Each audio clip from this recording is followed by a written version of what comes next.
Hello mga guys, hello po sa inyo lahat. Paano ba natin maiiwasan ang mai-scam po tayo? Paano ba natin maiiwasan na mai-scam? Diba? Kasi sa panahon ngayon mga guys, sa panahon ngayon ay maraming mga naglalabasan na mga business, diba? Lalong-lalo na rito sa mga website katulad ng sa Facebook.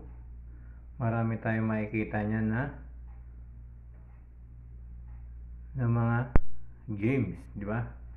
Na mga pwedeng pagkakitaan, pero bandang uli ay tayo yung napapahamak, di ba? Bandang uli tayo yung nagkakaroon ng problema. Paano ba natin maiiwasan yung mga ganyang bagay? Kasi tayo mga kaibigan ay kapag nakakita tayo ng minsan, hindi naman sa lahat, kapag nakakita tayo na napapanood natin ang daming pera natin nakikita, may mga nagpapakita ng maraming pera, di ba?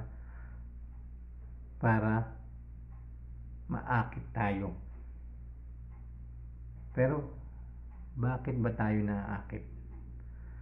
Bakit ba tayo nawiwili yan sa mga laro na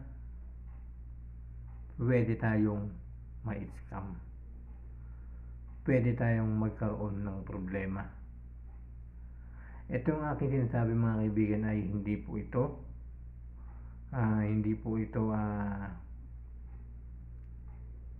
panghuhusga, diba? Hindi ito yung paninira.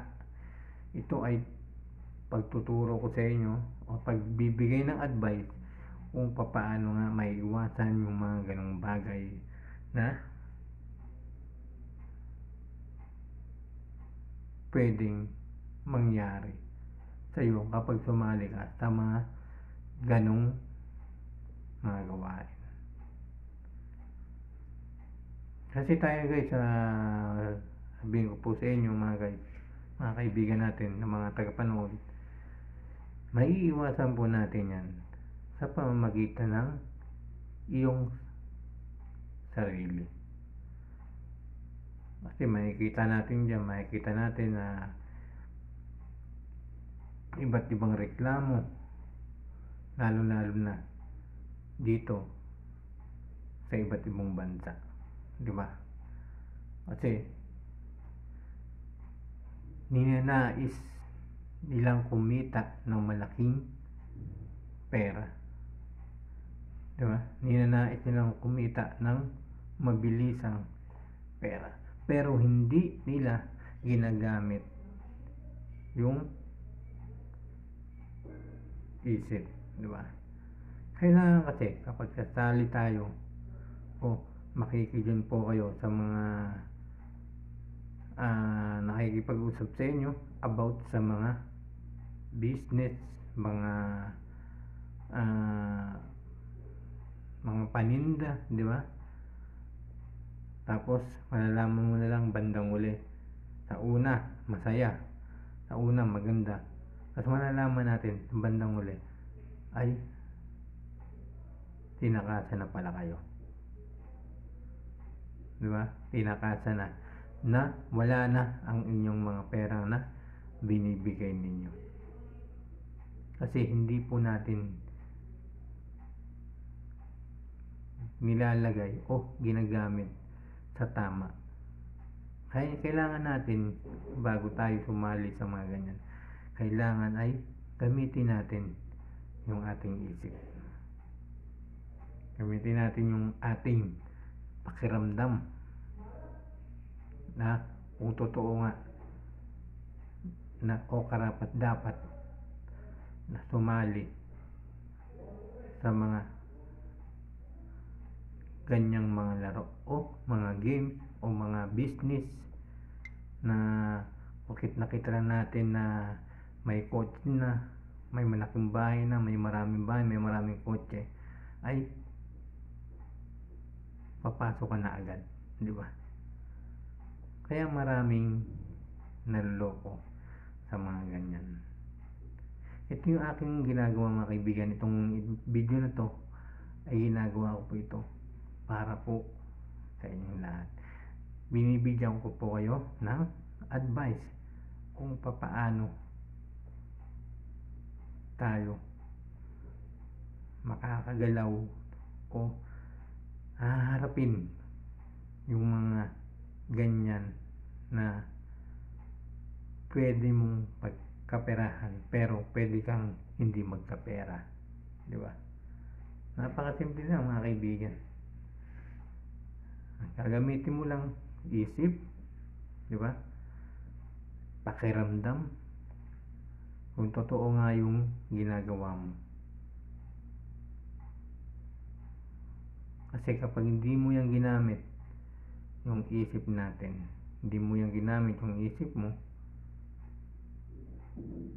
yung perang ibinigay mo ay mawawala lahat, di ba? Kailangan obserbahan muna natin. Obserbahan natin kung totoo ang isang bagay na papasukin natin. Hindi yung pagdating ng panahon, pag nalaw ko na, di ba? Pag binigay mo na ang lahat, tapos malalaman mo na lang na wala na, umalis na, kinuha na, di ba? Kasi hindi natin ginagamit ito. Hindi natin ginagamit ang ating isip para hindi tayo maloko ng tao. Nasa sa inyo yan mga guys. Nasa sa inyo yan kung paano nga ba kayo hindi mai-scam. Kailangan gamitin natin. Gamitin ninyo yung inyong mga katalinuhan. Hindi yung pabara-bara. Pag may pera, nangyari walang pera, uutang, ibibigay agad. Siyempre naaakit, wow, ang daming pera. Wow, may kotse, may 3 kotse. Wow, ang laki ng bahay, di ba? Anong mangyayari?